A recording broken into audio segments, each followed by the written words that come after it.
Por isso que o equilíbrio, a maturidade é fundamental na fé cristã. E por isso que eu falei da questão das 3 prateleiras. Que quanto mais a igreja tiver maturidade para entender o que é uma coisa, o que é outra, fica muito mais fácil a gente trabalhar com essa questão, para não simplesmente falar assim, não pode, que é pecado, Deus condena. Aí a pessoa vai pesquisar e entende, não encontra embasamento nisso, aí ela se revolta, aí que ela vai querer fazer mesmo. Então, seja claro, que é isso. Seja claro, a nossa igreja é isso por conta disso, né? Nós temos esse costume, nossa tradição é um bom costume por conta disso. Isso na sua vida prática é bom você não seguir por esse caminho, porque você pode se arrepender, pode ter tantos problemas que pode ocasionar através disso. Então, acho que quanto mais clareza, melhor nesse assunto.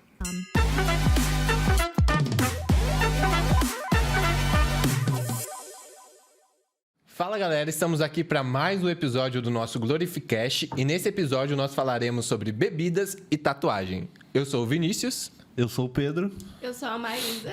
E antes da gente já apresentar o nosso convidado, eu vou pedir pro Matheus, como o assunto é bebida, traz as taças de vinho pra gente fazer esse episódio, por favor. Brincadeira, galera, não vai ter vinho. Só água mesmo, não vai ter. Mas estamos aqui com o Naedson, ele é pastor de uma das nossas congregações hoje, já foi professor da ETAD também, já participou da liderança da mocidade aqui na sede. E se apresenta aí, Naedson, se a gente esqueceu de algo. Paz do Senhor, meus amigos, a todos que estão acompanhando a nossa nesse bate-papo. Bom, não tenho muito o que dizer, isso daí você já resumiu, meu currículo não é tão grande assim, né? Sou presbítero na Casa do Senhor, estou como dirigente da congregação do Imagine 2 e passei por essas experiências que você já citou. E é um prazer estar aqui depois de tantos nomes importantes aqui da nossa igreja que vieram conversar sobre temas muito relevantes. Fui convidado também, então agradeço vocês aí por essa honra. A honra e o prazer é nosso, né, Edson? Então já vamos começar com a polêmica? Quente. Beber sem se embriagar. Pode, é pecado, tem base bíblica? Beber sem se embriagar é pecado, pode, tem base bíblica. É um tema que realmente tá muitas pessoas falando a respeito nas igrejas. É interessante que é uma demanda que não existia muito antes, né? Se você pensar aí a igreja há uns 20 anos atrás, 25 anos atrás, você não tinha essa demanda, ninguém falava a respeito disso, principalmente nas nossas igrejas. Mas hoje nós já vemos isso ser colocado, né? Eu quero entrar nesse tema e já começar a aprofundar mais, detalhar, mas antes eu acho que é interessante a gente fazer uma introdução, se vocês permitem aqui um pequeno preâmbulo aí sobre o que eu penso a respeito, não apenas desse assunto, mas dar uma introdução que acho que vai nos ajudar. Por exemplo, hoje em dia, não que antes não tivesse isso, mas cada vez mais as pessoas estão sedentas, querendo informações mais claras possíveis, mais embasadas possíveis. Não que antes não tinha essa demanda, mas você não tinha muitas ferramentas para isso. Hoje em dia, você está falando alguma coisa no púlpito, numa sala de escola dominical, e tem alguém ali no Google vendo se você está falando é correto, não é, qual é o contexto daquilo. Você fala um termo em hebraico, a pessoa já vai ver o termo ali, se é isso mesmo. Então, cada vez mais a demanda está aumentando para isso. Então, cabe a nós, aqueles que lecionam a palavra do Senhor, que são pregadores, né? São professores desde as crianças, adolescentes, jovens, cada vez mais trazer com clareza, né? O que a Bíblia diz a respeito de certos temas. E quando a Bíblia diz, o que ela realmente diz. E o que ela não diz, tem que dizer que ela não disse, porque ela não diz, né? Então, e eu separo isso, vamos dizer assim, para ficar mais claro, mais didático. Pense em 3 prateleiras ou 3 caixas que a gente possa colocar essas questões que eu vou colocar agora. Por exemplo, na primeira, eu colocaria doutrinas bíblicas, pensando no ensino da igreja. Então, na primeira caixa ou prateleira, coloca doutrinas bíblicas. O que é doutrina bíblica? O que a Bíblia diz a respeito de determinado assunto? Por doutrina, eu falo conjunto de ensinos que a Bíblia traz, que são inquestionáveis, que são imutáveis, que estão ali, doutrinas bíblicas realmente. Por exemplo, a doutrina da divindade de Cristo, Jesus Cristo, Deus encarnado, a doutrina sobre a salvação, soteriologia, que Jesus Cristo veio para salvar. Isso são questões que todo cristão aceita e é irrefutável. Por exemplo, também, a doutrina do pecado, que o homem caiu lá no Jardim do Éden. Então, são questões que não se pode mudar. Porque se você não acredita nisso, por exemplo, que o homem caiu lá atrás e ele pecou, e por isso foi destituído da glória de Deus, da graça de Deus, você não acredita em Jesus como Salvador. Então, você não pode mexer nessas questões. Então, essas são, nessa prateleira aqui, questões que não se pode mexer, porque são bíblicas. Todo cristão, em qualquer parte do mundo, crê nessas questões. Por exemplo, sobre a volta de Jesus. É uma doutrina bíblica também, Jesus vai voltar. Todo cristão acredita nisso. Pronto. Agora, vamos pensar na segunda prateleira, a segunda caixinha aí. Aquelas doutrinas que a Bíblia trata, mas que são passíveis de interpretação. Por exemplo, sobre a volta de Jesus. Todo cristão acredita que Jesus vai voltar. Agora, como ele vai voltar, aí você tem uma margem que você pode aí trabalhar. Nós acreditamos que ele vai voltar, né, antes da tribulação. Nós somos pré-tribulacionistas. Mas nós acreditamos, nós reconhecemos que existe teólogos, servos de Deus, tão crentes como nós, que acreditam que ele vai voltar no final da grande tribulação. Outros que eles vão voltar no meio da grande tribulação, né? Então, por mais que todos acreditem que ele vai voltar, você tem uma margem aí de compreensão aonde ele pode e que momento ele pode vir. Eu acredito que existem vários textos que comprovam a nossa visão da nossa igreja. Se nós estivermos certos, como eu creio que sim, é bom para todo mundo, né? Bom, acho que todo mundo fica feliz. Se os pós estiverem certos, vamos sofrer, né?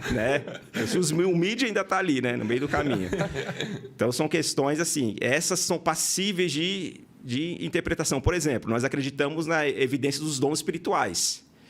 Você vai ter igrejas tradicionais, né, tão respeitadas quanto a nossa, que acredita que os dons ficaram mais no passado. Nós temos a linha mais arminiana, a respeito, né, da salvação. Então, você vai ter irmãos, teólogos, pastores, igrejas, que acreditam na linha mais calvinista. Então, aí você tem uma margem de trabalho.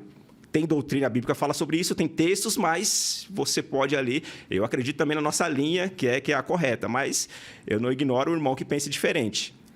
Essas são as duas, mais ou menos assim, as prateleiras, né? As caixas.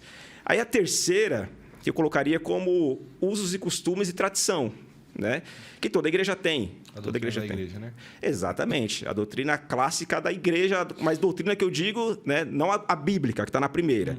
A doutrina no sentido do conjunto de valores daquela denominação, que vem pela história, pelo longo do tempo, né, e tudo mais.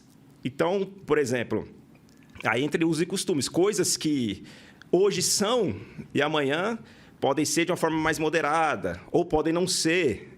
Aí eu cito o exemplo, não sei se vocês não chegaram a acompanhar esse tempo. Eu peguei o finalzinho desse tempo, né? Mas é final dos anos 90, começo dos anos 2000. Mas já teve tempo de televisão ser pecado. E eu peguei esse tempo. E aonde que os obreiros não podiam ter, obviamente, e a gente, criança, né? No final, domingo, ia na casa dos amigos, né? Depois da escola dominical, deixa na casa do meu amigo, aí vamos. Aí eu estando lá na casa de um amigo, que é filho de obreiro, era filho de obreiro, né? Creio que é ainda, né? Não tenho mais contato. E ele falou, meu pai tem televisão. Eu falei, não tem. Tem. Eu falei, não vi na sala. Aí vem aqui, entrou no quarto, abriu lá, o guarda-roupa estava lá dentro, na parte de cima do guarda-roupa, a televisão, né? Então, já teve tempo disso. Já teve tempo que jogar bola, por exemplo, era pecado. Na rua, eu conheço o caso de jovens que foram disciplinados, né, por estar brincando na rua, com outros jovens da igreja de bola, e foram disciplinados. Então, veja que essas questões vão mudando, né, com o tempo. Sem falar a questão de mulheres com batom, com esmalte nas unhas, que eu já presenciei pessoas do púlpito falando que era pecado porque Deus não queria, Deus não permitia. A televisão é a mesma coisa, pecado porque Deus não permitia. A praia, já foi também, pecado porque Deus não permitia. Então, quando a gente põe isso dessa forma, a gente acaba bagunçando tudo e complicando, né? Porque o que Deus não permite, o que ele diz que é errado, está na primeira, que é doutrinas bíblicas. Essa daqui é usos e costumes, que tem usos e costumes muito bons. E eu não posso ignorar que isso foi importante para a igreja também, no decorrer da história da igreja, né? Se estamos aqui até hoje, isso também tem uma influência. Então, não posso olhar para trás e falar que estava tudo errado. Mas entender que aquilo era um uso e costume, não uma doutrina bíblica. Porque se o uso e costume muda, dá a impressão o quê? Que Deus mudou? Então, isso que é a questão. Acho que isso tem que ficar cada dia mais claro. Por quê? Para que as pessoas tenham um entendimento do que é doutrina bíblica, que são irrefutáveis, inabaláveis, não muda nunca, e o que são, por exemplo, tradições da igreja e costume da igreja. E tendo esse panorama geral, a gente consegue compreender melhor. Porque eu já vi situações de pessoas desanimarem da fé por conta dessas questões. Imagine você que foi disciplinado, ou foi chamado a atenção, ou foi constrangido por causa dessas questões dos costumes, e depois você vê tudo mudando. Aquele líder que te pediu a sua disciplina para jogar bola, o filho dele tá jogando bola hoje e leva o filho dele para jogar bola. Tá na Alemanha, né? Tá assinando um contrato milionário.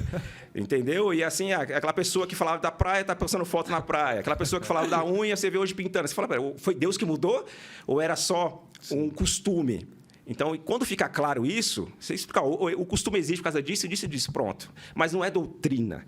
Doutrina é isso aqui. Então, o que Deus fala que é doutrina, fale que é doutrina. E a gente vê pessoas se aproveitando disso. Eu tenho um escritor que eu gosto muito, que é o Theodore Dalrymple. Ele é britânico, psiquiatra, fala muito de comportamento humano. E ele é ateu. E ele fala que um dos gatilhos dele se tornar ateu foi quando ele era criança na escola. O diretor da escola virou para as crianças, né, como sempre fazia, vocês não podem abrir os olhos na oração porque Deus castiga. Então, era para manter a ordem, né? Para manter a ordem das crianças. E naquele contexto, a Inglaterra era, né, protestante, então você tinha isso. E ele falou que um dia, na curiosidade, ele abriu um dos olhos assim, e ele viu que não só o professor estava com o olho aberto, como estava conversando com o diretor, né? Aí, quando ele viu aquilo, ele, como criança ainda, tomou um choque e ele percebeu que ele não foi punido por Deus por ter aberto os olhos. E aí ele começou, a partir daí, a ter um gatilho dele de desacreditar de autoridades eclesiásticas, de pessoas que falam em nome de Deus. Então, por isso, cuidado. Quando for ensinar alguém a falar a respeito de certas questões, temas, diga claramente, aqui a Bíblia está falando, é isso. Aqui é um costume bíblico que, por mais que não tenha diretamente um texto bíblico falando, pode ter princípios que abordem aquilo, mas que pode ser, de alguma forma, alterado com o passar do tempo. Então, acho que é um apelo que eu faço para todo mundo que lida na área do ensino, da educação, da cristã, principalmente nas crianças também. Fica quieto porque Deus não está se agradando. Aí a criança fala, poxa, mas Deus é assim? Né? Não, fique quieto porque você está atrapalhando o seu coleguinha. Não precisa colocar o nome de Deus para dizer algo que é óbvio ali, né? Ó o coração, hein, criança? O jovem brincando demais, fica quieto porque Deus não sei o quê. Não, fica quieto, você está atrapalhando aqui o andamento da aula, alguma coisa nesse sentido. Mas não precisa colocar o nome de Deus quando Deus não falou aquilo na Bíblia. Não tem um texto falando assim, não deis risada, por exemplo. Então... Jesus manda das crianças para escorrer. Para de correr que eu tô... Então, eu acho que isso aí... Passando rasteira nas crianças, né? Acho que isso daí é uma coisa a se pensar. E aí você já vê logo com a pergunta logo, né? Onde que tá, né? Qual prateleira tá, bebê? Beber uma aguinha aqui. Qual dessas prateleiras está? A bebida... não tem como dizer que não aparece no texto bíblico. Tanto vinho quanto bebidas fortes, como aparece, né? No hebraico, acho que a palavra para vinho é ain, e para bebida forte é shekar, se eu não me engano. E essas palavras aparecem em vários textos do Antigo Testamento, né? Tem a ver, está ligado à bebida, principalmente o vinho. Quando a Bíblia fala de bebida, vai falar, né, na sua grande maioria, do vinho. Mas está ligado muito à questão cultural de Israel, né? Então, não tem como você negar, olhando para o texto bíblico, do Velho Testamento principalmente, que muitas passagens fazem alusão ao vinho. E aí que está. Tem muitas passagens que fazem alusão ao vinho num contexto positivo, de festas, de comemoração, né, celebração, até mesmo em cerimônias religiosas, né? Você tinha, por exemplo, um tipo de dízimo que Deus recebia, que as pessoas tinham que levar o seu cereal, levar ali a sua colheita e também o vinho. E tinham que comer na presença do Senhor e tinham que beber na presença do Senhor. E quando aparece vinho nesse texto, é essa palavra, ain, que tem o sentido de vinho e fermentado, né? Aí vão ter duas linhas, basicamente, né? Vai ter a linha que vai dizer que é um vinho fermentado e vai ter uma linha que vai dizer que é um vinho novo, né? Mas, pelo que eu andei pesquisando, analisando, ouvindo, a maioria dos teólogos tradicionais vão na linha de ser fermentado, né? É muito difícil, até para aquela época, você manter sempre o vinho novo. Aí, por exemplo, dá dois nomes que é expoente aí que todo mundo conhece na internet de teologia. O Augusto Nicodemos vai para essa linha que é era o fermentado. O Rodrigo Silva, que também é um grande estudioso da cultura hebraica também, vai dizer que era um vinho novo, né? E vai citar aí textos antigos também para dizer a respeito disso. Mas, pelo contexto, dá a entender que não tem muita essa diferenciação. E eu acredito que, na parte aí onde passa, onde é colocado na Bíblia a palavra vinho, tem um sentido de ser fermentado. Então, assim, você tem um contexto positivo. Você tem um contexto onde há celebração de festas. Você tem um contexto quando Abraão está voltando da batalha contra os reis, Melquisedeque recebe ele com pão e com vinho. Você tem o salmista dizendo que o Senhor criou também o vinho para alegrar o coração do homem. Você tem... E o vinho faz referência à alegria na Bíblia também, né? Até nas nossas pregações pentecostais, a gente usa o vinho como símbolo de alegria. Uhum. Mas você também tem um símbolo no contexto... O vinho no contexto negativo, né? E qual que é o contexto negativo do vinho? Embriaguez, né? A Bíblia é muito clara e muito severa na questão da embriaguez, do consumo desenfreado do vinho, ou desequilibrado do vinho, né? Então, você tem vários textos que vão dizer que isso é uma grande maldição, né, para a vida da pessoa. Você tem desde Noé, bebeu ali do vinho, né, que ele tinha produzido ali, tinha cultivado aquela vinha, bebeu, se empolgou demais, ficou nu, aí seu filho viu aquilo, né, não cobriu a vergonha do seu pai, os seus irmãos viram, cobriu, e quando Noé voltou a si, ele amaldiçoou o seu filho. Então, veja que foi uma maldição para a vida do filho, para a sua descendência, por conta de... Né, a raiz ali foi a embriaguez. Também Ló.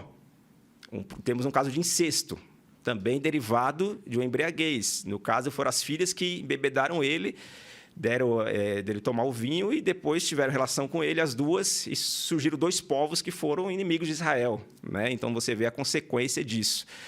Você tem também Deus, Provérbios falando a respeito disso também. Você vê Salomão, vários textos. Salomão tanto fala de forma positiva do vinho, como fala de forma negativa. Mas, quando forma a negativa, você está falando da questão da embriaguez, da pessoa passar e do ponto. E você tem na Bíblia também algumas proibições a respeito do vinho, né? Por exemplo, o sacerdote não poderia tomar vinho quando estivesse em serviço, né? O rei, segundo está em, se eu não me engano, em Provérbios também, o conselho ali para Lamuel, e, se eu não me engano, a sua mãe aconselhando ele, que não, na hora de tomar decisões, não tomar vinho. Por quê? Porque o vinho mexe, né, com a questão também emocional, do raciocínio da pessoa. E o sacerdote não podia também, para fazer tudo com equilíbrio ali, bom senso. Então, veja, ao mesmo tempo que tem um contexto positivo, que Deus até aceita a oferta de uma pessoa ali, até com vinho. Você tinha ofertas de libações, oferta de libação, oferta derramada, que Deus também aceitava o vinho e a bebida forte como libação. Mas o sacerdote não podia naquele momento, que estava em trabalho, né? E você tinha um nazireu, que era alguém que foi, desde criança, separado, e por isso não podia beber vinho nem bebida forte. Você tem alguns casos na Bíblia, né? O João Batista, por exemplo, é um, Sansão é outro. Então, é mais ou menos isso. Então, existem esses contextos na Bíblia. O vinho, o positivo e o negativo. Agora, o problema é que a linha tênue aí é muito fina, né? Isso é. Sim, mas não foge não, né, Edson? Tá na prateleira doutrina bíblica ou tá na prateleira uso e costume? Não precisa ter medo não, né, Edson? Aqui a gente tá pra debater e, como você falou no começo, acho que é importante a gente explicar, porque hoje não se é como há 20 anos atrás que o pastor falava e aceitava e pronto, acabou. Exatamente. Hoje... Exatamente. Então... Não, eu não posso dizer categoricamente que é pecado. Vamos dizer, você ingerir. Uhum. Mas eu posso dizer categoricamente que é pecado a embriaguez. Agora, o risco é muito grande. É gigante, é enorme, né? Se formos parar para pensar, Paulo fala em Gálatas que os beberrões não herdarão o reino dos céus, né? E você tem vários textos que vão dizer isso, né? O próprio Salomão também fala, não olhe para o vinho quando ele estiver muito vermelho. Porque quando você beber, você vai ficar fora de si, você vai parecer que você está andando no mar, vai parecer que você está dormindo no alto do mastro do barco, você vai apanhar, não vai saber de quem te bateu, vai acordar com dor. Então, assim, é muito complicado. O que é o vinho quando está muito vermelho? É quando você está com muita vontade, sabe? Você está olhando assim, fica até mais vermelhinho, né? Tanta vontade de tomar. Então, eu acho que, assim, dizer que é pecado, eu não consigo dizer pela Bíblia o consumo. Mas eu digo que a embriaguez é pecado. E eu digo assim, que eu não aconselho ninguém a beber. Então eu vou experimentar aqui alguma coisinha. Já que, né, o Neto está dizendo aí que não tem um texto claro que vai dizer que do consumo em si, moderado ali, aquela coisa... É difícil alguém que vai beber desse ponto. Não vou dizer que não tenha, mas eu vou dizer que é muito difícil, muito complicado, principalmente pensando na cultura brasileira, né? Aqui é uma cultura judaica, né? A cultura judaica, tanto no Velho Testamento quanto no Novo Testamento, também você vê a questão do vinho, né? Aparecendo. Oinon, se eu não me engano, é a palavra. Mas eles têm uma cultura. E mesmo naquela cultura, você vê que tem muitos casos de repreensão contra a embriaguez, porque existia, acontecia, né? E Deus abomina essa questão. Então, eu acho uma linha muito tênue para a pessoa falar, não custa nada, vou tomar aqui uma tacinha, porque você não se conhece, né? Ainda mais quem nunca tomou, quem não experimentou. E é interessante que essa demanda, pelo que eu vejo assim, né? Ela não parte daquelas pessoas que vieram do mundo, bebiam no mundo e sentem abstinência hoje. Eu não conheço tanto jovem quanto a pessoa mais adulta que bebia nos bares, balada, e agora fala, poxa, eu amo a igreja, eu amo Cristo, tá tudo muito bom, mas eu sinto falta da minha bebidinha, que é uma maravilha. Geralmente, essa pessoa quer distância, porque ela sabe o perigo daquilo. Ela sabe como aquilo domina a sua vida, a sua consciência, né? E mesmo aqueles que não bebiam de forma exagerada, mas bebiam. Você não vê essa demanda, né? Pode ser que exista, mas não é uma coisa que você vê. O que você percebe mais são pessoas da igreja que querem, muitas vezes, experimentar ou querem chancelar aquilo que já fazem, né? E não querem sair da igreja, entendeu? Eu não quero ter problema aqui, mas eu também... Tem como vocês aí validar aquilo que eu faço, aquilo que eu quero fazer? Então, é mais esse sentido. Então, eu acho assim, que nós temos muito mais coisas importantes ali, coisas realmente que nós devemos nos preocupar, nós devemos dedicar, do que simplesmente ficar olhando para essas questões e com vontade de fazer. Se alguém me perguntasse para mim, eu ia falar, claro, eu não vejo texto bíblico que proíba o consumo, mas eu digo de todo o coração, se você nunca bebeu, não beba. Não beba, não corra esse risco. É desnecessário, né? E entra também na questão dos nossos costumes, né? Da nossa igreja. Exatamente. Aí, pensando já na linha dos costumes da nossa igreja, entraria como pecado, né? Exatamente. Eu acho que, assim, quando o Edson falou que é um risco, realmente é um risco, porque cada organismo é diferente do outro. Então, você não sabe se você tem essa tendência de ter um vício ou não, né? Exatamente. Então... Não, porque você citou o Rodrigo Silva, né? E para o tema eu pesquisei alguns vídeos e ele falou de uma pesquisa de quem mais sofre com o alcoolismo. Teve uma pesquisa, acho que nos Estados Unidos, enfim. São padres e pastores que bebiam sem se embriagar. Só que aí ele acabou ficando viciado e aí virou o vício e aí sim o pecado, né? Porque tem muitas igrejas tradicionais que é liberado. Então, os pastores, por exemplo... No Brasil não tem muito essa cultura, mas na Europa tem... Nos Estados Unidos também tem. Até no Brasil mesmo, no Sul, a cultura do vinho é uma coisa mais aceitável, né?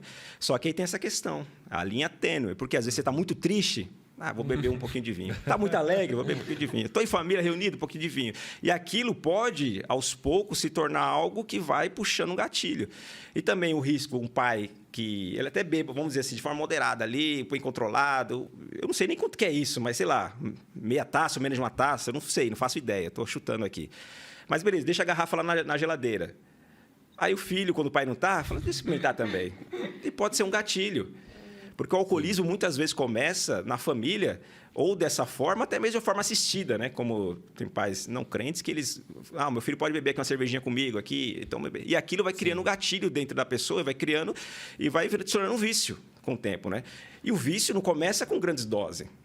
Tudo que você pode ser viciante, até drogas mesmo ilícitas, começa com um pouco. Então, eu acho que é muito arriscado, é muito perigoso. E na nossa cultura, principalmente, né? Nós vemos muitas notícias de pessoas que perdem a vida porque alguém estava alcoolizado, atropelou, ou lares destruídos por conta da bebida. Então, realmente, eu acho muito complicado. Amém. É melhor ficar na coquinha, né? É interessante que tem gente que fala, né? Mas tem gente viciada em coca, né? Não é a mesma coisa, não sei o quê. Todo vício é ruim, claro. E a pessoa que bebe muita coca vai fazer mal para quem? Para si mesmo, né? Vamos dizer assim, a sua diabetes, outras coisas. Agora, eu nunca ouvi falar de alguém que encheu a cara de coca, pegou o carro e atropelou alguém. Eu nunca ouvi. Ou que chegou em casa e bateu na mulher, nos filhos, né? Por conta de Coca-Cola. Muito açúcar, né? Só se for uma pessoa que tiver sensibilidade ao açúcar. Mas são coisas diferentes. Então, assim, eu acho que... às vezes a gente fica muito nisso, né? Essas polêmicas, o pode, não pode. E Paulo ensina coisas que não tem lei contra, né? Em Gálatas ele fala, olha, contra essas coisas não há lei. Então faça aí. O que é fazer o bem, ser manso, ter as características do fruto do Espírito. Contra isso não há lei. Então pode fazer à vontade. Agora, contra essas aqui, por mais que eu não possa dizer categoricamente, mas como o Pedro colocou, a nossa igreja ela não tem uma tradição de bebida alcoólica. Por que isso? Porque a grande maioria dos crentes da nossa igreja vieram do mundo. São pessoas que vieram de uma vida transformada. E eles não querem saber disso. Né? Então, acho que por isso que, historicamente, as nossas igrejas nunca teve essa abertura para o consumo de bebida alcoólica. Porque quem veio para nós, principalmente nossos pais, nossos avós, hoje em dia, a maioria cresceram na igreja, mas muitos pais e avós, né? A Igreja Assembleia de Deus veio disso, de pessoas convertidas do catolicismo, de outras religiões, ou do mundão mesmo, de uma vida totalmente pervertida em muitos aspectos. E quando eles entram para a igreja, eles entram não querendo saber de nada disso, né? Então, acho que é um costume muito bom da nossa igreja isso. E que seja preservado, porque é uma coisa que realmente, por mais que alguém possa dizer, não, mas a Bíblia tem esse aspecto, ela trata o vinho de forma positiva, negativa, tem uma certa neutralidade no consumo, moderado ali. Mas a embriaguez é um pecado que a Bíblia não tolera, que o Senhor não tolera. Então, o costume da nossa igreja é um costume muito bom de a gente ter essa abstinência, na minha opinião. E nessa linha de bebidas, o que você acha de... Nessa linha de bebida. Uísque. O que você acha de alimentos que usa álcool, assim, bebidas na preparação? Porque tem muitas sobremesas, que tem conhaque, tem coisa que a gente nem sabe. Carnes, tem umas carnes que... Né? Não sei o que, cerveja preta, cerveja não sei da... Eu fiquei sabendo que o pastel também, você já viu isso? Pastel tem álcool. Cachaça, pastel, né? É cachaça. Porque as A bolinhas... massa. Falaram. O quê? Agora eu tô sabendo, posso comer mais pastel. Pesquisem aí no Google. Todo pastel tem álcool? As bolinhas que faz no pastel é por causa da cachaça. Só que a massa fica mais crocante. Ouvi dizer isso. Costela, às vezes o pessoal vai comer uma costela num restaurante, o pessoal põe, né? Gente, eu vou ler os ingredientes da massa pastel. Mas aí evapora, né? Eu creio que evapora a questão do álcool ali. E o intuito ali, aquilo ali, acho que não consegue você ingerir aquilo, você ter alguma dosagem de álcool no seu corpo. Eu acredito que não cria nenhum problema não por causa disso, né? Não sei se eu já vi alguma coisa a respeito que evapora. Então não tem... Não chega no seu organismo. Senão, aí complicou. Senão... Tem até tipo assim, trufa, aí tem rum. Aí já é diferente, aí já é um pouco diferente, do meu ponto de vista. Porque ali tá ali, ó. Né? Não tem nenhum processo ali, não. O líquido você ingere ali. E interessante. Os irmãos aí. Mas é jogando chocolate. A trufinha, aí você fala uma trufinha desse tamanho, eu compro um saquinho de trufa, né? Um pacotinho de trufa. Mas, assim, até para efeito do bafômetro, eu não sei exatamente, mas é uma quantidade muito pequena. É miligrama de teor alcoólico ali que você já pode ter problema com a lei, se você estiver dirigindo. Então, quer dizer que uma quantidade pequena pode alterar, de certa forma, né, alguma coisa no seu organismo. Senão, não teria uma lei que tivesse essa severidade tão grande, né? Então, por isso que é muito complicado. Não, mas é só meia taça, é só sei lá, alguma coisa. Mas se você tomar uma meia taça e sair dirigindo e for pego, você vai ter problema. Então, quer dizer que aquilo já alterou. Então, veja como é uma linha muito tênue, né? Por mais que eu quero ser o mais franco possível aqui e não dizer, né, o que a Bíblia não diz, no sentido assim, não, consumir é pecado, pronto. Mas, ao mesmo tempo, praticamente estou dizendo isso, dizendo a embriaguez é pecado e é uma linha muito tênue e você não sabe. Se você ainda nunca ingeriu nenhuma bebida alcoólica, é melhor você ficar como está, né? Ou se você tem um costume aí de vez em quando fazer, repense, tome cuidado, né? Preste bem atenção, porque por conta de de um desejo, de uma vontade, você pode incorrer num pecado aí que é muito complicado, muito grave, que é o da embriaguez, né? Que o que a Bíblia deixa claro aqui do pecado, a questão da bebida é embriaguez. E embriagado não é só aquela pessoa que está caindo no chão, né? Então, você tem níveis aí de embriaguez, como a gente está falando aqui até do bafômetro mesmo, para dirigir na rua. É um nível muito baixo, mas segundo as autoridades já é suficiente para você provocar um acidente, né? Então, mexe com a nossa consciência. Parada depois de comer um pastelzão, né? Imagina. Cara, tô impressionado. Não vai mais comer, não? Não, vou pesquisar isso. Pesquisa aí, vai. Que horror. Pesquisa aí se o pastel é isso mesmo aí. Vou pesquisar. Gente, eu tô abismado até Não, mas agora. eu não sei se é todas as massas que Não vai sei se é cachaça, todas, mas eu sei que... Falam que deixa mais crocante mesmo a massa. Não sabia. Tá vendo? A culinária tem seus mistérios. Pois é. Por isso que se a gente, né, aí for taxativo nesse sentido, imagine. Então, quer dizer, vai ter que... Pastel nunca mais, galera. Pastel. Você vai naquele restaurante, aquela costela macia, que costela maravilhosa. Aí o cara fala, então, isso daí foi no shopping. Ah, nem Quê? pergunta. Não pode. É complicado, né? Não vou querer saber mais nada. Na Edson, a minha pergunta está baseada no texto de 1 Timóteo, capítulo 5, versículo 23. Eu vou ler aqui o versículo, tá? Por causa do teu estômago e das tuas frequentes enfermidades, não beba somente água, mas também um pouco de vinho. Pelo que você respondeu no começo... Meu Deus. Pelo que você respondeu no começo, a gente já sabe assim da resposta, mas eu vou acrescentar. Paulo aqui fala do vinho fermentado. E quando o Paulo fala nesse texto aqui, quando ele fala, mas beba um pouco de vinho. Então, você acredita que o vinho era liberado, mas na questão de doses, tipo, beber pouco. É isso? Eu acho que fica nessa linha por causa da cultura judaica. Porque estava uma cultura, e Paulo, judeu, a Bíblia, o Novo Testamento, por mais que está escrito em grego, né? O ambiente ali meio grego, mas a cultura dos personagens principais é judaica. E está sempre arraigado uma coisa na outra. Veja, 1 Coríntios, acho que é o finalzinho do 10, ali, um pouco antes do texto que a gente lê da Santa Ceia, né? O texto que a gente lê da Santa Ceia é 11... A partir do 23. Eu sei que é 11, na verdade. Não, mas é 11 e 23. E um pouco antes, Paulo tá repreendendo os irmãos que estão comendo demais, né? E estão ali de forma desenfreada. Porque esse texto da Santa Ceia, ele está colocando ordem na casa, né? Os coríntios ali estavam meio bagunçados. Por quê? Era uma cultura que estava meio misturada, meio pessoas que vieram do paganismo, outras pessoas judaicas, aquela confusão toda.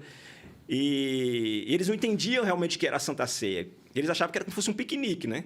Aí Paulo falou, mas vocês se ajuntam e começam a comer aqui, outro comer lá, um come demais, outro traz bastante comida, outros não têm o que comer, não dividem, e uns bebem demais e ficam embriagados, né?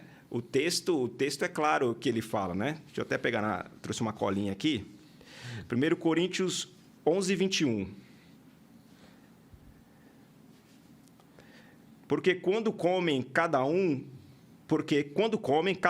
toma antecipadamente a sua própria ceia. E enquanto uns ficam com fome, outros ficam embriagados, segundo ele fala. Então, por estarem ingerindo o vinho, e com vinho com teor alcoólico, fermentado, pelo que dá para entender aqui no contexto, né? Então, eu não sei exatamente essa de Paulo para Timóteo, mas pela palavra que é usada, é uma palavra que denota também o vinho com teor alcoólico, né? O Rodrigo Silva vai dizer que existia técnicas naquela época de você fazer o vinho de não fermentar, né? Porque a colheita do vinho da uva era uma vez por ano. Então, e naturalmente deixar a uva ali, o vinho, o suco da uva, em um barril, ele vai fermentar. É um processo natural dele. Aí ele vai dizer que tem técnicas para isso e tal. Agora, não sei se era tão acessível assim para todo mundo, se fazia parte da cultura de todo mundo ter essas técnicas. Eu acredito que não, na prática, né? Então, eu acredito que era um vinho fermentado, sim, né? Mas aí a questão que o Paulo está falando para ele é uma questão medicinal, né? De saúde, até porque a água nos tempos bíblicos, pensa que não era água tratada, né? Direto ali do poço, direto ali da natureza mesmo. Então, talvez Timóteo tivesse algum problema de estômago e até para que tivesse alguma questão medicinal ali, misturar um pouco de vinho, suco de uva alcoólico, talvez o álcool ali tendo alguma função nesse sentido, junto com água por conta do estômago dele, né? Então, no meu ponto de vista, é fermentado, né? Vai ter linha que vai dizer que não, mas é a mesma palavra para uma coisa ou outra, mas os contextos, geralmente, onde essa palavra aparece, tem a ver com vinho fermentado. Né? Próxima passagem, é fermentado ou não? É o quadro do Glorificast agora. Tem álcool, né? O primeiro milagre, que foi água em vinho. O vinho também era fermentado? Aí eu sigo a mesma linha, porque veja que o Maître elogia, né, o vinho ali. E eu acho que se fosse um suco de uva, sei lá, ficaria claro que era um suco de uva. A pessoa vai dar... Ele fala assim, geralmente se dá, né, o melhor e depois o pior, né? Qual que é considerado o melhor vinho? O que não tem álcool, segundo a cultura, segundo as pessoas que consomem vinho. Tá. Não, se você falar um vinho é bom, é porque ele tem um certo teor alcoólico. Não tem, senão é um suco de uva, né? Eu já ouvi estudando essa passagem, né, já vi duas linhas, né? Que uma, que eu acho que é a mais aceita aí, é que o melhor vinho lá tem álcool, sim, aí as pessoas ficavam meio... porque é 3 dias de festa, feliz, né? Às vezes eram festas não longas. Eu ver a diferença, né? Já tinham tomado vinho bom, já iam estar meio... baqueada, né? Não sei o que. Não, ia sentir a diferença do vinho ruim, né?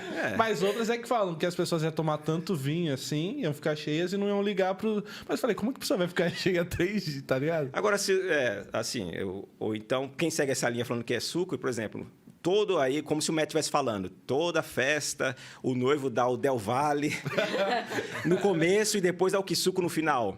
Mas as pessoas iam perceber, porque a pessoa sem consciência. Poxa, olha só, isso aqui é um Kisuko. Com todo respeito ao Kisuko, galera aí. Se quiser patrocinar aqui nem sei se existe ainda.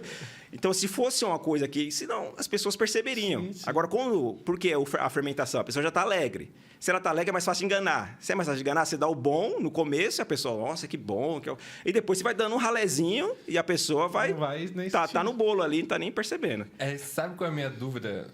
O que eu penso, não sei se é besteira. Se embriaguez é pecado, por que Jesus ia oferecer algo que poderia levar ao pecado? Entendeu? Entendi. Primeiro é uma questão cultural lá, né? Nem todo mundo se embriagava.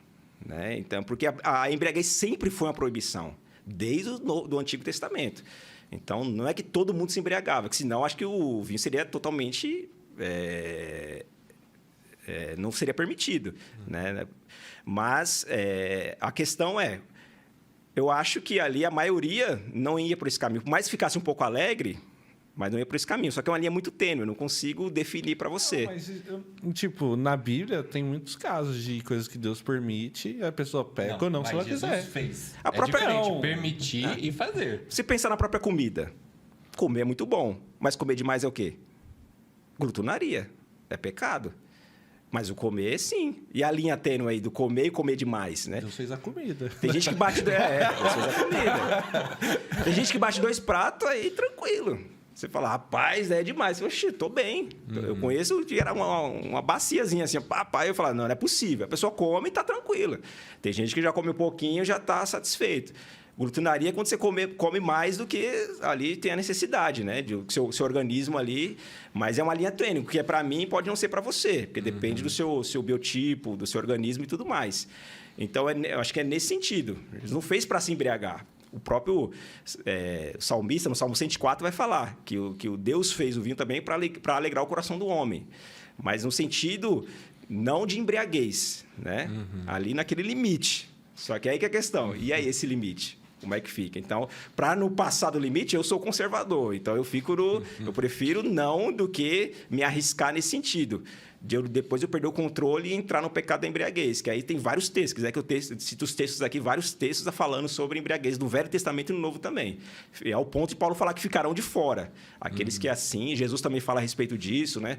Não fiquem aí com os cuidados da vida, com as orgias, com as embriaguez, senão vai virar o grande dia e vocês vão ficar de fora. Então, é uma linha muito tênue. Então, eu acredito que Jesus fez o milagre, que era uma questão cultural deles, né? Então, era permitido. Senão, eu não faria. E eu acredito que é alcoólico por causa desse contexto. Não é só eu que digo, muitas pessoas, né? Teólogos, quem sou eu para falar sobre isso?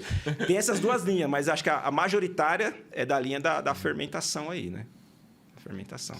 A própria parábola de Jesus fala colocar vinho novo e odre velho. Qual que é o processo ali que ele explica da parábola? Por que não pode colocar vinho novo e odre velho? Porque tem a fermentação. O que é um odre velho? Ressecado, que o odre era feito do couro ali, do animal, né? Então, com o tempo, o couro, sol do deserto, o frio da noite, o sol do dia. Então, o couro ele vai tendo o processo vai ressecando. Ele vai contraindo, dilatando, vai ressecando. Passando dos anos. Quando você põe um vinho novo, o processo dele natural vai começar a fermentar. Quando fermentar, ele vai começar a expandir. Quando vai expandir, ele vai estourar. Então, Jesus usa a parábola falando de um vinho com teor alcoólico. Porque as pessoas estavam na mente das pessoas. Jesus sempre usa parábolas trazendo coisas que estavam na mente das pessoas. Da agricultura, da pescaria. Então, se não tivesse isso, não ia fazer sentido essa parábola dele. Você põe vinho no odre, mas não acontece nada com ele, porque é um suco. Né? Então, eu acho... Isso me ajuda, no contexto, a pensar que tem a ver, que é o vinho com teor alcoólico, fermentado, né? Aí o João Batista já não tinha isso, porque o João Batista era nazireu, né? Ele não podia tomar vinho, né? Bebida alcoólica. E é engraçado que Jesus fala, né? Veio o João Batista, que não comia nem bebia, vocês falam que ele tem demônio. Veio o Filho do Homem, comendo e bebendo, vocês falam, é beberrão, né? É amigo de pecadores. Aí alguns vão dizer que isso, eles estão falando para ofender Jesus, e realmente é uma ofensa a Jesus, né? Mas eu não acredito que eles tiraram isso do nada, assim, do sentido assim, Jesus nunca encostou num cálice de vinho e mesmo assim eles estão xingando. Eu acho que Jesus ele tinha a cultura judaica de tomar da maneira certa. Só que para ofender eles, aumentaram ali, vamos dizer assim, né? Aí, ó, comilão. Jesus não era comilão, ele comia. Onde ele chegava lá, botava ele para comer, ele comia. Onde dava a entender, ele sempre estava comendo, né? E ele tem esse contraste, né? João não bebia vinho e chamavam de filho de demônio. Né? Aí o Filho do Homem, vocês chamam de beberrão. Então, por que eles falam isso? Então, não é que Jesus era beberrão. Isso era um xingamento, isso era uma ofensa. Mas baseado, talvez, na cultura de Jesus, que, como todo judeu, de ter o consumo ali equilibrado, né? Do meu ponto de vista. Então, para você também, Jesus bebia vinho fermentado. Pensando na cultura judaica... Vinho fermentado. Uma coisa leva a outra, né? Pensando na cultura judaica, sim. Sim, né? Pensando no contexto, tudo aquilo que a gente falou até agora. Mas nunca na questão, obviamente, da embriaguez, né? Nunca. Acho que a questão da cultura judaica, pelo que dá para entender ali no contexto, eu acredito que sim, né? Perfeito. Mais alguma dúvida sobre bebidas? Acho que Não? Não. Então vamos para o segundo assunto polêmico do dia. Vamos pra parte de tatuagem. Não parou, né? não. Meu Deus do céu. Achei que... Qual prateleira Qual é a que sua tatuagem? Tô brincando. Qual prateleira que entra já, né? O quadro Qual Prateleira? Agora virou qual prateleira está, né? Então, a primeira é qual prateleira está. Vamos do primeiro tema que nós falamos. O primeiro está no uso e costume. Uso e costume. E a embriaguez está sim, na primeira. doutrina bíblica. Na doutrina bíblica mesmo, que a Bíblia diz de forma clara. Então, deixa quietinho, não vamos mexer nisso não. Né? Não se arrisquem nesse tema. É isso que eu digo. Pensa na cultura brasileira, deixa pra lá. Sobre bebida, né? Sobre bebida. E a tatuagem? Tá ligado? Colorida tá é só preto, tá do uso e E a costume. tatuagem entra em qual? Doutrina bíblica ou uso e costumes? Olha aí esse novo, hein? Só tem mais maravilhosos, né? Só tem mais tranquilos, fáceis, né? Eu acho que para mim está na mesma linha. Na mesma linha. Eu não vejo um texto claro que diga proibição, apesar de Levítico ali, não me falha a memória agora do texto, que fala não faça marcação no corpo por conta dos mortos. Tem traduções que até a NVI fala não tatue seu corpo. Outras falam não marque o seu corpo. Acho que na NVI eles usam a palavra tatuagem. Mas não é no sentido que nós temos hoje, porque ali tinha mais uma ligação com a questão pagã, do culto aos ancestrais, do culto aos mortos, né? Então, acho que as culturas da época tinham essa prática de você, às vezes, se mutilar, se cortando, ou colocando alguma espécie de tinta, como a cultura indígena faz, né? Para fazer memorial aos mortos, aos antepassados. Eu acho que é mais nesse sentido a proibição. Eu não vejo pessoas hoje em dia fazendo tatuagem nesse sentido, né? Não sei, pode existir, mas se tiver, tá errado, né? Completamente. Mas eu acho que não dá para trazer essa mesma... do jeito que está no texto para nossa cultura hoje, porque não é o mesmo sentido, né? As pessoas... Mas que a tatuagem tem a questão da agulha perfurando o corpo ali e tudo mais, mas não é com sentido de culto à ancestralidade, a pessoas mortas e tudo mais, né? Pelo que eu entendo. Então, a Bíblia não vai falar muitos textos sobre isso. Acho que é só isso que vai falar. Que você tem essa questão da pessoa cortar o seu corpo pensando nisso. Agora, aí alguém vai dizer, né? Mas Jesus vai estar com ali escrito na coxa, né? Tal. Será que é tatuagem? Não sei. Será que no céu tem um anjo tatuador? Nossa, seria muito bom. Seria muito Tatuagens bom. possíveis, aí é João Batista. Versículo bíblico. Tipo isso, né? Então, assim, mas entra na mesma questão. Por mais que não tenha... no meu ponto de vista, não tem um texto claro vai dizer a respeito...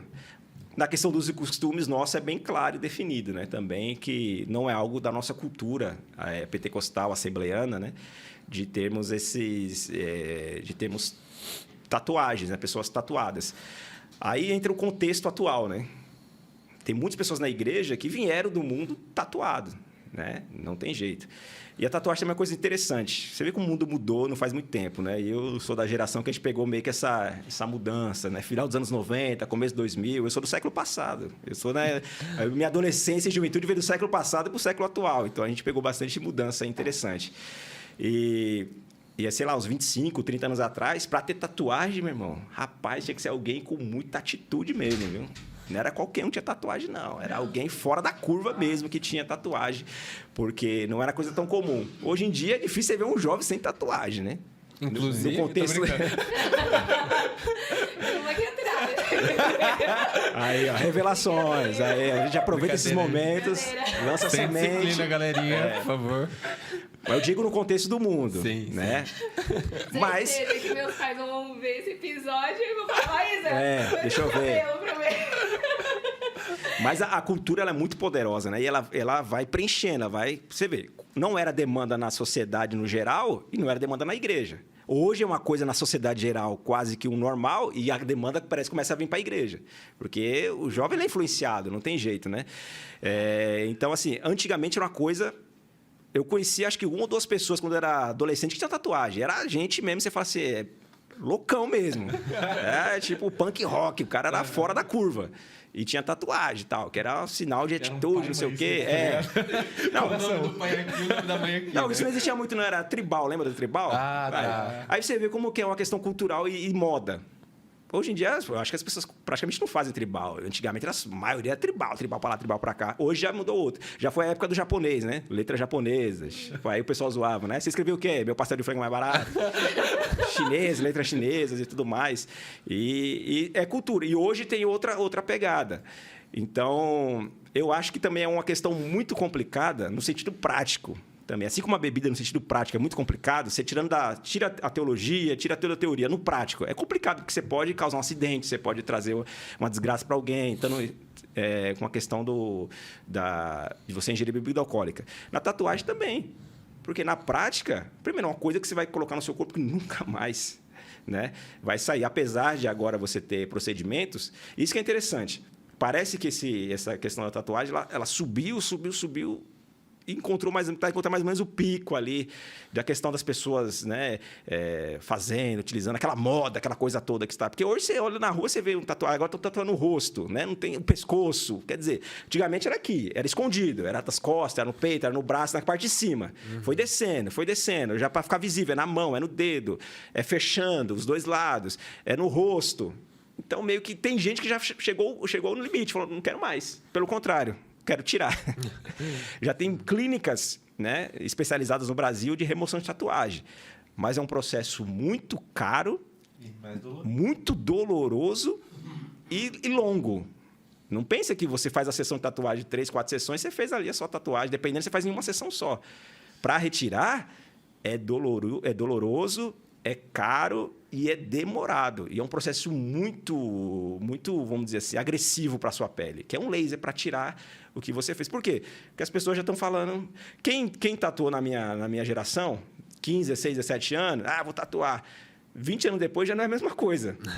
A coloração já não está a mesma, entendeu? Aquilo que era moda já não é mais. Aquilo que era legal na época, hoje em dia... o pessoal fazia um araminho aqui, não sei se você já viu um araminho. Hoje em dia, era mesmo, fala, o que é isso, né? E hoje, o que o pessoal está fazendo muito? Séries, referências de séries, de Marvel e não sei o quê, tal. Daqui a pouco isso passa. Você tiver quem está agora com 20 anos, daqui a 15, 20 anos depois, vai falar, rapaz, o que eu fiz? O que eu fiz na minha vida? Então, assim... E também outra coisa, é um gatilho a tatuagem também para se tornar algo um vício, né? Uma certa idolatria, se você parar para pensar. É difícil ver uma pessoa que tatuou uma coisa e parou nisso. Uma coisa. Às vezes a pessoa começa com tatuagem da mãe para justificar, né? Não, é para minha mãe, bem pequenininho, mãe. Daqui a pouco, mãe fechou o braço com outras coisas, né? Não dá nem para ver mais a mãe. Então, geralmente, ela cria um gatilho de você ir fazendo outras coisas, e tatuando, e isso pode trazer um problema, né?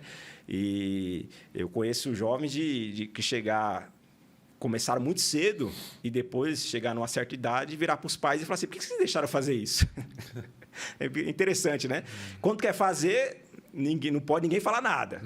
E depois que faz e entra, dependendo do ambiente que você tiver, é um problema ainda na sociedade, no geral, né? E dentro das igrejas também, né? Dependendo de onde você está, e o momento que você está, a cultura que você está ali, pode ser um empecilho, pode ser um problema, e a pessoa fica com vergonha. Tatuou a mão, tatuou lugares onde está muito visível, e hoje tem receio, tem problema, e vai para o caminho inverso, que é de remoção da tatuagem, né? Então, eu acho muito complicado. Eu acho que, na minha opinião, deveria ser proibido o menor de idade fazer, porque você é uma pessoa na sua adolescência, você é outra pessoa na sua juventude, na sua fase adulta, que eu costumo dizer, né? Você fazer um exercício filosófico, assim, mental. Imagine você conversando com você de 15 anos. Eu, com 37, conversando com o Naetio de 15 anos. Você fala assim, rapaz, é outro ser humano. Não pensava da forma que pensa, imaginava coisas que hoje eu sei que não é assim. Então, assim, é outro ser humano, é outra pessoa. Aí, como é que eu vou fazer uma coisa definitiva no meu corpo, que pro resto da vida eu vou carregar aquilo, a não ser que eu vou para um procedimento que eu nem sei se vai dar certo 100%. Então, acho que também é muito complicado e desnecessário. E entra como a questão da bebida. Quem veio do mundo com essa prática não quer saber hoje em dia. Quem está na igreja quer experimentar e não quer sair da igreja e quer se justificar, e fala, não, por que não? Tem texto que fala isso, tem aquilo... E vai caçando para conseguir fazer aquilo que deseja o seu coração. Então, acho também muito complicado, uma linha muito tênue também para você atravessar aí. Então, na minha opinião, está na prateleira ali de uso e costume, mas um bom uso e costume, um bom. E nessa questão de pessoas vindo do mundo, o que você acha assim, de uma pessoa que começou a tatuagem, né? Fez na primeira sessão lá, começou, não terminou. E no meio foi pra igreja e se converteu. De boa ela terminar a tatuagem? Converteu no tempo errado, né? Não terminou as sessões. Poxa, não, mas isso acontece. Isso acontece. Tá vendo? Demandas que não tinham antes, né? Demandas que os pastores antigamente nem passavam pela cabeça, porque não existia essa demanda. E hoje em dia, uma demanda realmente existe. Se fosse uma questão... E às vezes ela está num local visível, né? Ela não está no local escondido, que a pessoa fala, não, vou deixar aqui e tudo certo. Ela está no local visível que tem que olhar para ela e falar assim, essa pessoa é doida, ou está sem dinheiro, ou aconteceu alguma coisa, né? Então, a questão, cada caso é um caso. Cada caso é um caso. Mas lá vai eu, né? No meu ponto de vista, né? Hoje, porque eu não tinha essa mentalidade há anos atrás. Porque a gente vai também entendendo as coisas conforme vai acontecendo. Hoje, se eu tivesse essa demanda, se fosse uma coisa muito exposta ali, que realmente está causando constrangimento para a pessoa, que às vezes causa um constrangimento, aquela situação está ali, está no braço, está no... Falar, começou, irmão, finaliza. Mas não é uma prática. Ah, então beleza, já vou terminar, já vou fazer outra aqui. Falar, aí você já está passando, mas é você, mas aí, né, o equilíbrio, o bom senso, né? Paulo fala muito a respeito do bom senso, do equilíbrio, da maturidade que a gente tem que ter, né? É que as polêmicas pegam logo os casos mais... Isso que acontece. Pode acontecer. Feio, irmão. Vamos pintar, né? Porque às vezes é só pintar, sei lá, às vezes é completar. O desenho é muito grande também. Aí parece que a pessoa não tem um juízo perfeito, né? Fala assim, vai ficar desse jeito. E se a pessoa fala, pra mim tá tudo bem, tô de boa, então tá de boa. Agora, se a pessoa falar, isso está me causando realmente um problema, um constrangimento, aí é um caso. Mas isso não é regra, né? Não é por causa disso se for uma doutrina agora, porque um fez, o outro fica só na explicar, então eu vou fazer também. Então, acho que a motivação, o coração, né? Aquilo não pode ser um ídolo para você. A maneira que você faça você querer sair da igreja, querer revoltado contra o mundo, revoltado contra os pais, porque não pode fazer. Então, peraí, você está tomando um lugar no seu coração que não deveria, né? Primeiro, precisa de uma maturidade muito grande, né? Então, coisas que adolescentes, né? O pessoal no início da juventude, é muito complicado. E ouvir a opinião dos pais. Os pais têm autoridade eclesiástica, bíblica sobre os filhos nesse sentido. Então, não adianta ficar revoltadinho com o pai, não. Respeitar a igreja que você está, o ambiente que você está. Que Paulo vai falar a respeito disso, né? Da liberdade cristã, mas, ao mesmo tempo, também de você cuidado com os escândalos, né? Cuidado com os escândalos. Então, vale a pena tudo isso? Então, Paulo fala, às vezes é melhor se abster de certas coisas, no caso aqui ele fala até de comida e de bebida, aí entra até na questão da bebida. Quer ver? Usando aqui minha colinha novamente, tem um dos textos aqui que mostra Paulo falando a respeito disso. Romanos 14, 20. Não destruas a obra de Deus por causa da comida. Todas as coisas, na verdade, são puras. Mas não é bom quando alguém come algo que cause escândalo. É bom não comer carne, nem beber vinho, nem fazer outra coisa que leve o irmão a tropeçar. Veja, vai levar a tropeçar?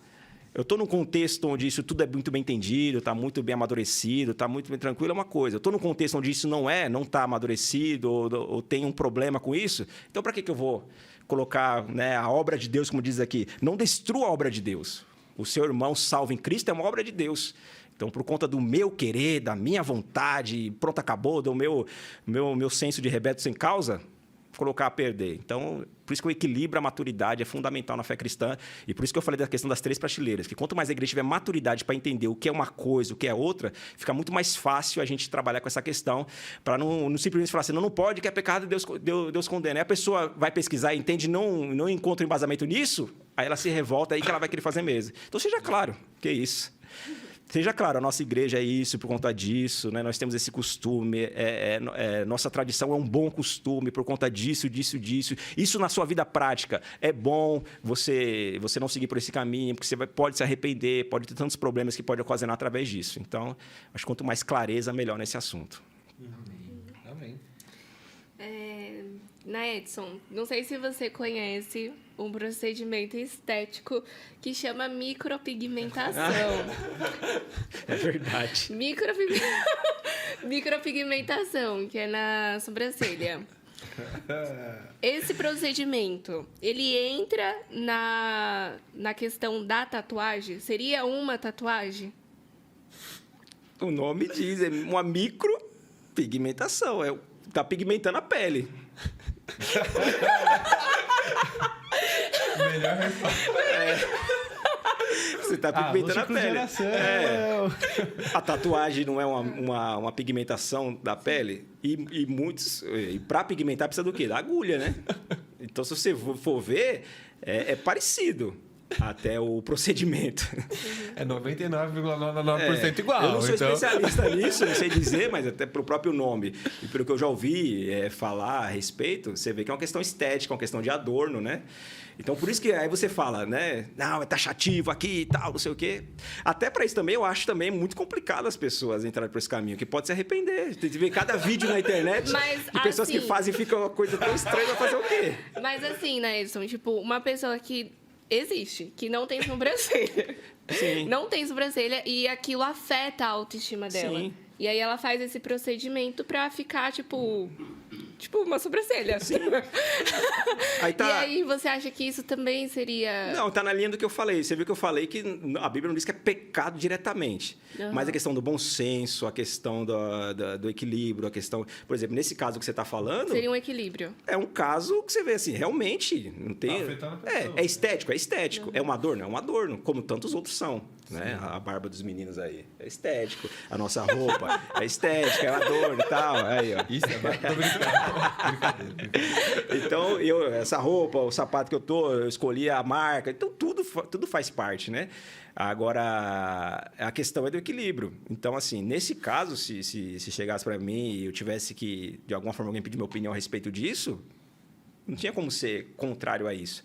Mas disso a você se desenfrear, tatuar, aí é uma questão completamente de bom senso, né?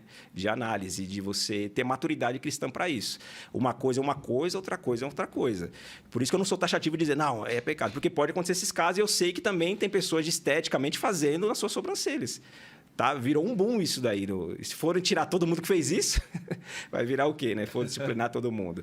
Mas não é desculpa para você fechar braço e tudo mais. Então, é uma questão... Eu acho, primeiro, você ter a sua consciência cristã, você ter equilíbrio, maturidade, ter idade para fazer as coisas. Meninas também novas querendo micropigmentar a sobrancelha. Desnecessário também, pela idade que tem. Então, os pais ficam atentos a essa questão, porque são questões que a pessoa vai levar para o resto da vida, né? E o procedimento reverso disso é muito complicado, né?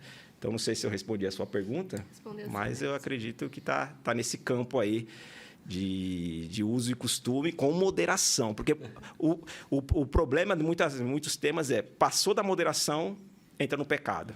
Sim. Muitas questões da Bíblia não vai falar de forma clara de tudo que tem, porque é muita, mas vai falar de princípios. E o princípio é, principalmente, a moderação, o equilíbrio, o bom senso, né? Isso é fundamental. Amém. Mais alguma pergunta sobre tatuagem, pessoal? Não, acho que foi menos polêmica que bebida, né? Eu digo, aparece. Vocês têm tatuagem, mas não quiseram falar onde... Eu vou tatuar a cruz. Meu sonho é tatuar a cruz, tô brincando. Começa com o Te Amo Jesus e depois... E aí tem pessoas, você vê que, até dentro da igreja, que são tão fãs dessa cultura pop, que às vezes começam a aderir, né, coisas da cultura pop sem perceber ou entender a origem daquilo. Por exemplo, a onda agora, a questão de Marvel e tudo mais. Tem muita coisa legal lá, mas tem muita coisa que vem de culturas pagãs, de deuses nórdicos, por exemplo, mitologias de outras, né, de outras civilizações, que às vezes ali está representado num personagem, de alguma coisa assim, e você não percebe, e você tatua aquilo, por exemplo, no seu corpo, você está fazendo referência a uma divindade, não é só um desenho ali, não é só um personagem da cultura atual pop, mas faz referência a uma divindade. Então, você tem que ter muito cuidado com isso. Isso é tatuagem. Até o cara não tem tatuagem, mas tem camisetas e um monte de coisas que fazem referência a outros deuses, né? É importante o cristão ter essa mentalidade, entender a raiz das coisas, o porquê das coisas, para não cair, né, em tropeços, embaraços. Amém. Então é isso, gente. A gente está finalizando esse episódio, né, Edson? Você tem algumas considerações finais a fazer? Dicas de tatuagem pra gente? Não. Qual versículo tatuar? Eu peço a Deus que fique bem esclarecido isso que eu tentei colocar aqui para vocês. É um bate-papo, é uma conversa, né? A minha visão a respeito desses temas, claro, quem sou eu aí para querer dar a palavra final de algum tema, ainda mais esses temas tão polêmicos. Mas eu sou alguém que está dirigindo uma congregação, estou como pastor, né, um presbítero que estou atuando como pastor, e faço parte dessa nova geração que está se deparando com essas questões, né? Está se deparando com que meu pai não precisou passar por isso, os meus avós não precisaram passar por isso, mas eu estou, né? E peço a graça do Senhor para que haja conforme a palavra do Senhor, mas ao mesmo tempo entendendo o momento que estamos vivendo e entendendo, tentar passar isso claro para as pessoas, o que é Bíblia, doutrina bíblica, irrefutável, imutável, que Deus falou.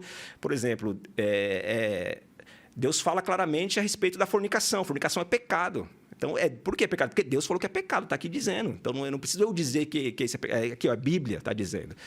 Mas tem questões que, como eu disse, que podem ser debatidas. Apesar de nós termos a nossa opinião como igreja, como instituição, né? Mas eu posso aceitar alguém que possa pensar diferente. E tem questões que são usos e costumes que tem que ser trabalhado, explicado por que os motivos, que muitos costumes são bons, como o Paulo fala, os bons costumes. Eu acho que a maioria dos costumes são bons. Mas costumes, alguns deles, melhor dizendo, passam. Vão modificando, né? E eu não posso dizer que isso aqui, o costume, é doutrina bíblica. Porque se isso mudar, quer dizer que a doutrina está mudando. Então, tem que ser muito claro e dizer para as pessoas isso, de forma clara, principalmente adolescentes, jovens, novos convertidos, para que fiquem enraizados na palavra mesmo e cresçam na graça e no conhecimento com maturidade cristã. E foi um prazer estar aqui com vocês. Amém. O prazer foi todo nosso, né, Edson? Muito obrigado por essa conversa. Deus abençoe. Amém. Gente, é isso. Estamos finalizando esse episódio. Espero que vocês tenham gostado. Peço que vocês sigam a gente no YouTube, no canal IAD Mauá, também no nosso Spotify, Glorificast, e no nosso Instagram, @Glorificast. Glorificast. Fiquem com Deus, gente, e até a próxima. Valeu, galera.